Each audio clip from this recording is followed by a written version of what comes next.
What's up, everyone? We hope you've been well. Today we're excited because we're upgrading our communications in our 2014 Toyota Tacoma here, our overland rig named Loki. Now what we're upgrading to is the Midland Radio MXT575. This is a 50-watt micro-mobile radio, and this is going to be the new backbone of our communication setup here. Now, full disclosure, this video is sponsored by Midland Radio, as they have decided to equip us and a few other teammates in a collaboration that we're going to be doing later this year. But more information will be released about that at a later date on the channel. So what are we upgrading from? So the first thing that we originally had installed in the truck and where we started was a CB radio. That's the antenna that has always been on the back of the truck. We have gone ahead and deleted that today, finally, because most of the people that we run into and we do things with are now only running GMRS. CB is still good, but GMRS is definitely a better radio frequency setup to be using. There's a lot more power to be had there, and there's a lot more clear communication on the GMRS radio frequencies. So we've gone ahead and taken out our CB radio. This has always done us justice, but this is the CB radio from Midland. It was a super simple install. We just had this little micro radio hooked up to an antenna on the back of the truck, and that worked perfectly fine, but today it's finally coming out of the truck. What we have been using for the last couple of years are the GXT X-Talkers from Midland Radio as well. These are handheld 15-watt GMRS radios, and we have been using this as the backbone of our adventures. Now, where that has worked well enough, one of the downfalls of using this as your only GMRS radio is the fact that these are just 15-watt radios, so they have limited power and they're battery operated. They'll last the majority of the day, but if you just have them continuously on, you will have to recharge them throughout the day, and they're a great asset to the communication system, but there are limitations to be solely relying on these as your only radio communicator. Now that's where the micro mobile radios come in, whether it is a smaller wattage radio or like the big dog here, the MXT575. This is 50 watts of power, and it's connected to the vehicle's power, so it never dies. It has the most available output that you can have. 50 watts is the legal maximum of output on the GMRS radio frequencies, and that's what this radio has, as well as the option to be able to change the antenna lengths to various sizes, better places on the vehicle, and kind of dial in the system so that both your output and your receiving are both maximized. So that is what we are upgrading from. What we hope to accomplish in this video here with the MXT575 video is to just kind of do a quick unboxing, give a brief explanation of how we're going to set it up in the vehicle, and some things to consider as you plan out your micro-mobile install, as well as hopefully providing a pretty functional demonstration between the limitations of handheld radios like these 15 watters here, and compare it to the output and receiving capabilities of a micro mobile radio like this one here. So let's go ahead and start with the unboxing.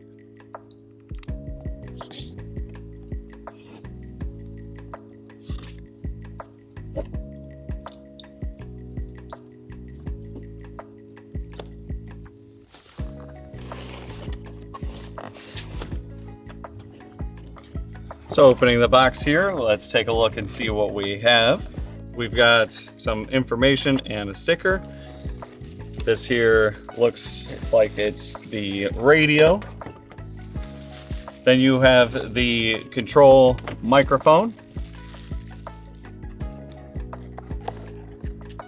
power cords for the radio.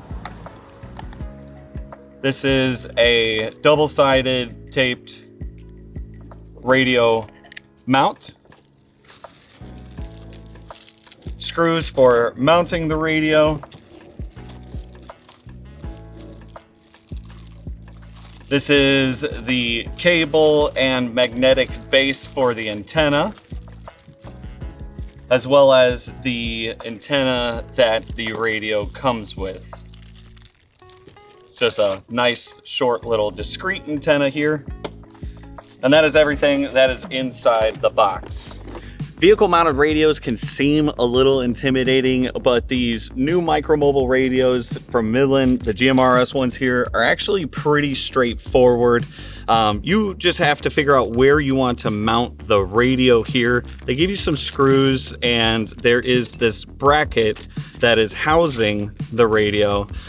You can easily just screw this into some plastic on your dash, or you could decide to just tuck this up in the dash. There's a ton of different options here, but at the end of the day, this is the main part of the radio, and the hardest part about this whole thing is routing your power cables and antenna through the firewall and figuring out where you want these to route to. But the power cable is just going to connect up with a nice little quick connect here, and the antenna cable is going to just plug in right here on the back of the radio. And now, whether you've chosen to have this out in the cab accessible or tucked away in the dash, you've noticed that there's no buttons or controls on the face of this, and that's because the handheld microphone portion will do all of that controlling. So that's why you can tuck this away behind the dash, because you can do all of your radio controls straight from the microphone here. But one thing to consider is that if you did have it accessible in the cab, they did put a nice USB-C fast charging port right on the face. So that's a convenience that we chose to have. And now let me go into how we figured, after doing a little bit of research, how we wanted to mount our radio and how we're going to set up all of the components in our vehicle here. So the way we've figured to mount this up is we're going to utilize this Molly panel from Cali Raised LED. We've just recently installed that for the radio install specifically, and to add some other options up here. But we're going to mount the radio right like this at an angle. This is going to be able to have that radio slide in and out of this bracket right here. We're basically going to just fabricate up a way to mount it up onto this. And what this is going to do is it's going to keep that USB-C charging port accessible for both the driver and the passenger here, because the front of the second gen Tacoma just doesn't have that many charging options, and it's going to have easy access here for the back of the cables to be able to route through the backside of the center console up through the dash and out the firewall, as well as keeping that handheld radio portion right here on the passenger side so that it's not cumbersome and dangling around for the driver over on the driver's side. So that's the basics of our setup. Let's go ahead and get into the install here.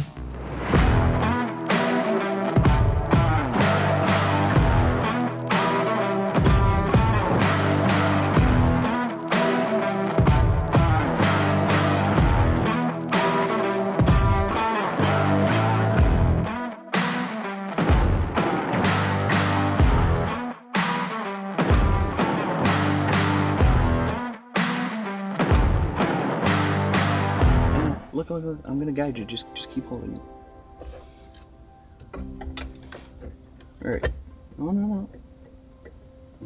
Okay, twist a little, no. Right there you go. Hold on.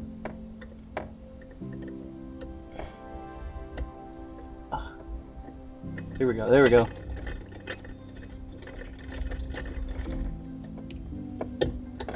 No, you got it. Okay, so go back and grab it. We're on. We just gotta tighten it up. Am I holding it? Yeah, that's perfect. It's snug. Look, so we can still spin that around. Would have been so much easier if we did this before we mounted the panel on. No. There. Okay, nice and tight. Get it? No.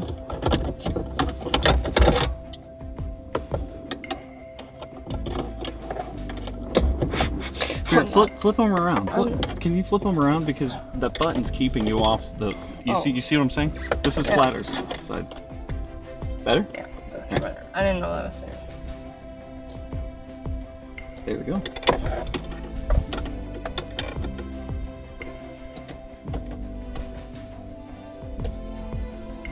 All right, let's see what that looks like.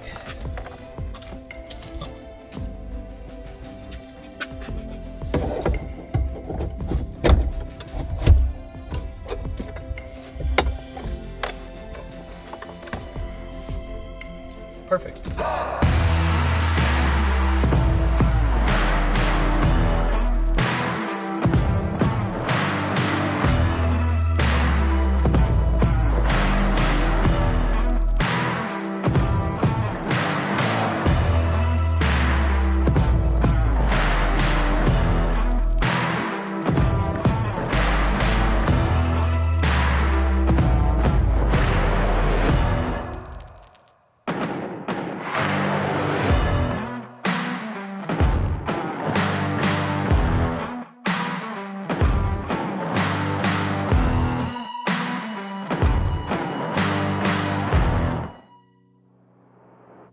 So we've come now to feeding our cables through the firewall here, and Tracy was just asking, after seeing the area that we've got to fish this through, how this was going to work.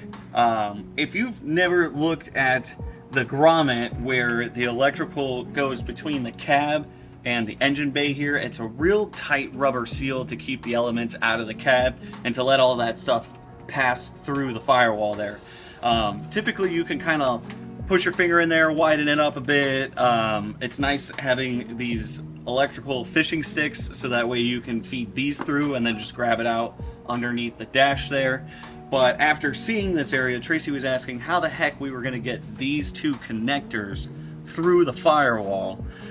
This is the end of the antenna, and this is hard fixed to where the antenna is, so you have to pass this side through the firewall, and that looks like way too big to go through there. But one thing that's nice about this connector is that you can just take off this end piece and you can make that at least 4 times smaller. So we'll leave that off while we do the pass-through. And for the electrical cable here, you've realistically got to feed this side through, because these are the terminals that are going to land on your battery.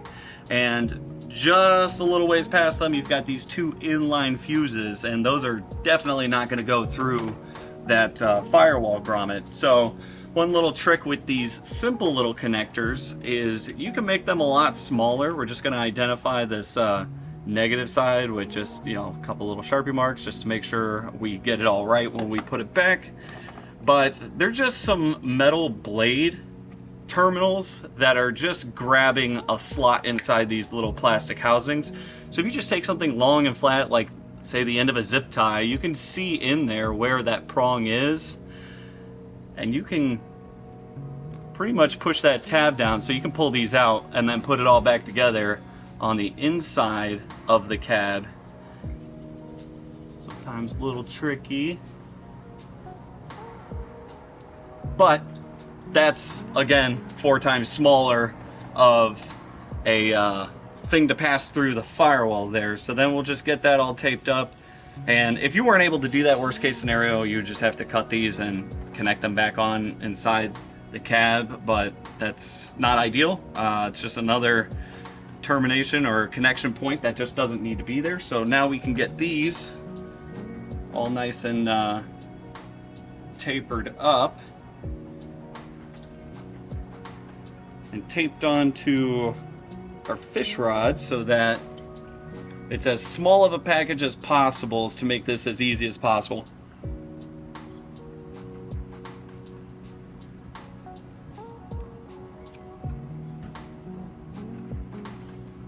But that's just a little tip and trick here for feeding things through your firewall.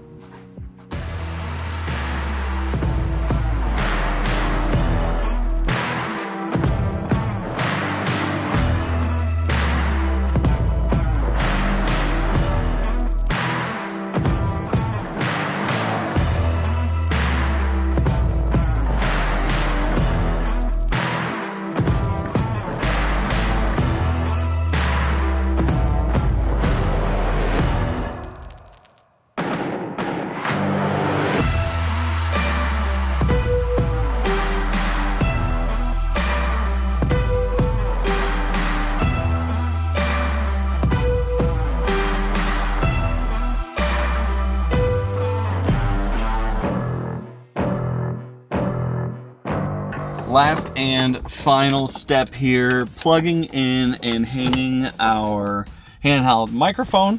Now, some of the considerations that we made when deciding to mount our radio the way we did, we wanted to have a little bit more storage space up in the cab area here. There's not a lot of like dash storage or cubbies or anything like that. And we're gonna have things that we're gonna want to hang here, very much so, like the GXT handheld radios from Midland. These are still going to be an essential part of our communication setup here because we make YouTube videos and it is very important for us to be able to communicate between whoever's filming and driving. So this is just a nice addition to be able to still just grab the radio and turn it on and be able to communicate with whoever is still in the truck. With that being said, the MOLLE panels come out a little bit from the console here, and adding the radio to the side of that, it protrudes just a little bit. It's not too cumbersome for the passenger, but what we really didn't want was for it to be a burden on the driver, any more so than the MOLLE panel already is. We also didn't want to hang it on the bottom of the dash here, mainly because we don't want to distract the driver from the driving, especially with having anything dangling around the driver. So that was one of the crucial parts about why we decided to mount it over there on the passenger side. We just don't want to distract the driver. One thing that's nice about it being on the passenger side and having it not hidden away is the fact that we have this USB-C charging port here. There's not a crazy amount of charging options in the second gen Tacoma, so that's a nice addition there. And when we get back to talking about distracting the driver, one of the things that was also important with that, now that this is on the passenger side, is we didn't want the location to be distracting on the passenger side, and we didn't really like anywhere we tried or thought about where this double-sided taped mount might go over here. So we wanted to figure out how it was going to work out best with our Expedition Essentials RAM mount setup here. This is our iPad holder where we do most of our navigation. Got a phone holder here, and it was nice to just be able to add this arm down here and a microphone holder. This is from another local YouTube channel called K-Flow Tacoma. Does a lot of DIY Tacoma stuff, and that was just really nice to be able to pick that up and support another channel in that way. And this is just a super easy access area. Tracy says she likes the positioning when she's sitting there. It's not any more in her area, any more so that is than the iPad. So we can easily both grab that radio and go from there. So all we got to do now is just test this out. So good thing turns on. Looks like we are on, oh, that is volume, channel. Well, let's compare here. So channel 5. Oh, hello. Hello. We're able to send and receive signal from both radios here. So that is awesome. Everything is working just properly.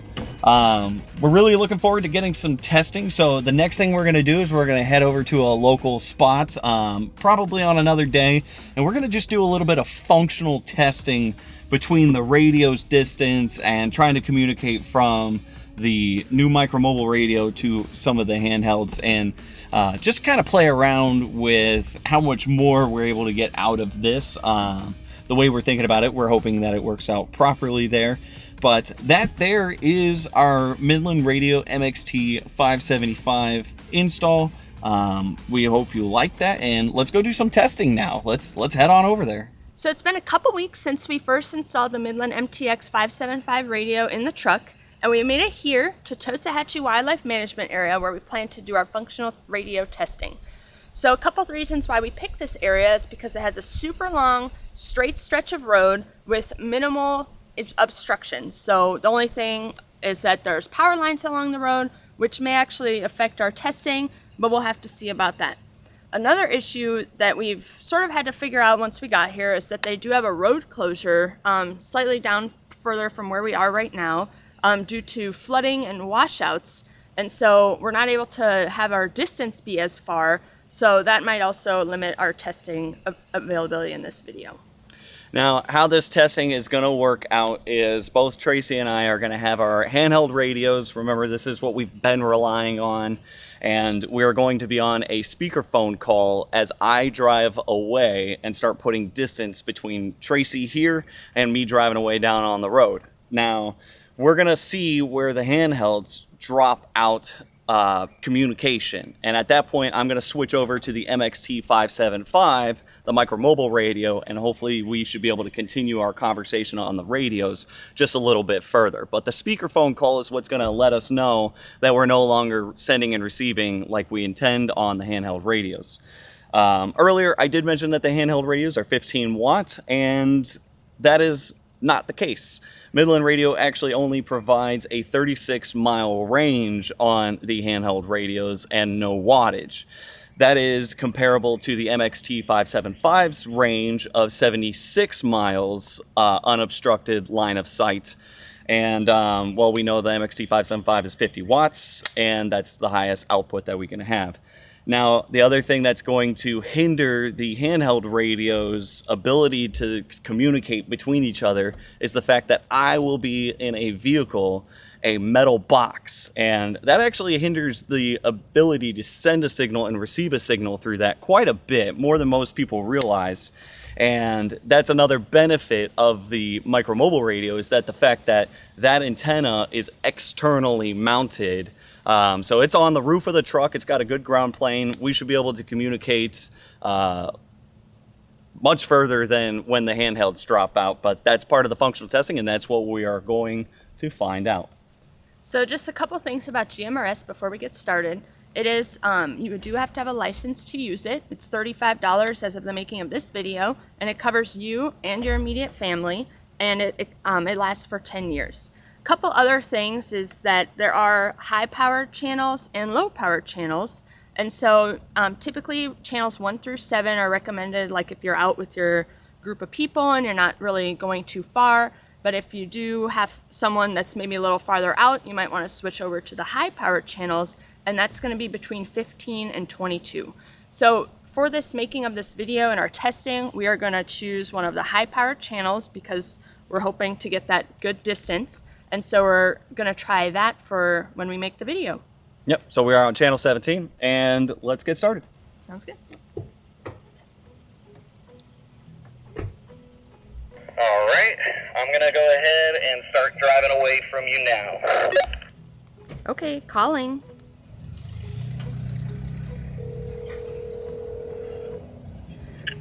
All right, I can hear you. Okay. And you can still hear me on the radio? Yes, sir. Yes, sir. So I'm just right under here on this tree line because it's a hot July day. Yeah, it is pretty dang hot today.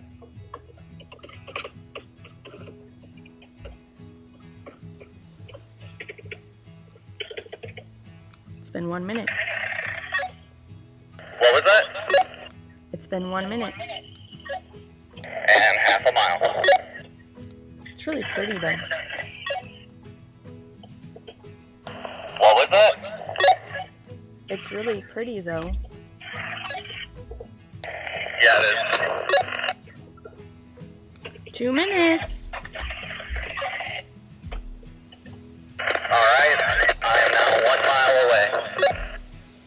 You're starting to get a little fuzzy. Starting to get a little fuzzy now? Yeah, more background noise. Okay. Yeah, I have a feeling the power lines are going to affect this quite a bit. We'll have to see. Alright, I think I've already lost reception with you. Are you not talking on the radio anymore? I am now.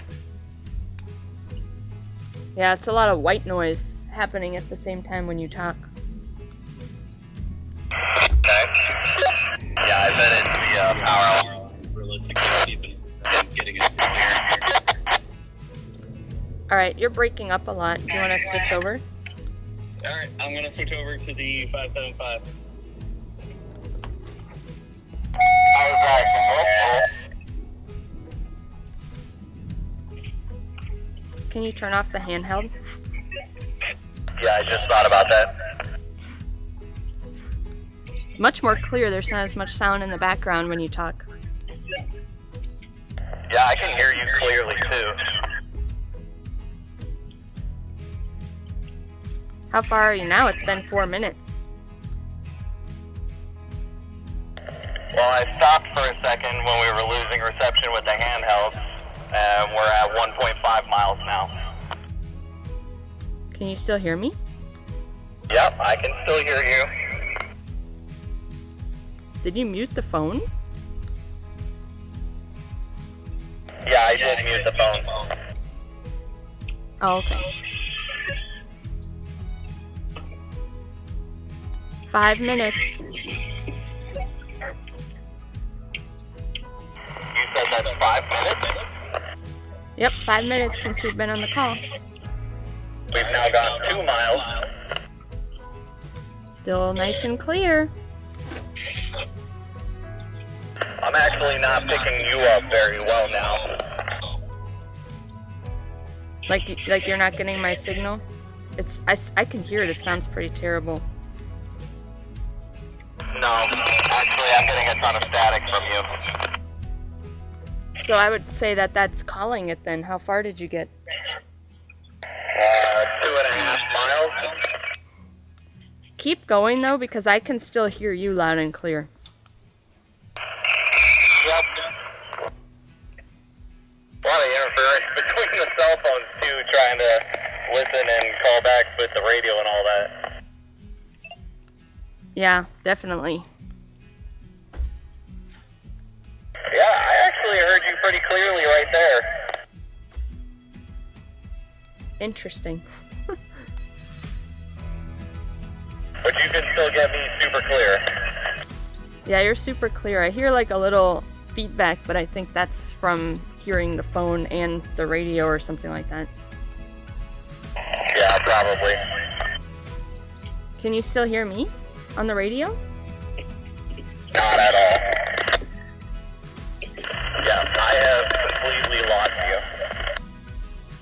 Okay, well I'll just keep pretending like I'm talking on the radio in case you get a boosted signal like you did before. But you can keep talking, okay? So we're at 3 miles. So have me pretty clearly now? Yeah, just some feedback in the background, but I can still hear your voice clearly, no cutting out or anything. Huh, that's still pretty impressive. The power difference. Yeah, it's getting a little more staticky now. Can you still hear me? Yes, I can. Alright, that is the end of the road for testing. We made it 3.8 miles. That's as far as I can go. Sweet deal. Alright, I'm gonna turn back and come grab you. Welcome back. Yeah, so that worked out pretty good. Yeah. All right. So, functional testing went well. We saw what we were kind of expecting to see. Although I do think the power lines played a lot more of a significant interference role than I think we really considered. I forgot that there's actually 2 sets of power lines here. I thought it was just the one. But overall, we did still see the handhelds lose reception with each other. Tracy was still able to communicate with the MXT575 for quite a bit longer, and I was able to just keep blasting a signal out to her. I probably could have gone twice the distance. And then again, if we had done this testing with 2 micro mobiles, we probably would have had no loss of communication whatsoever. So we hope you enjoyed the video. As always, thank you for watching. Do more of what you love, and we hope to see you on the next one.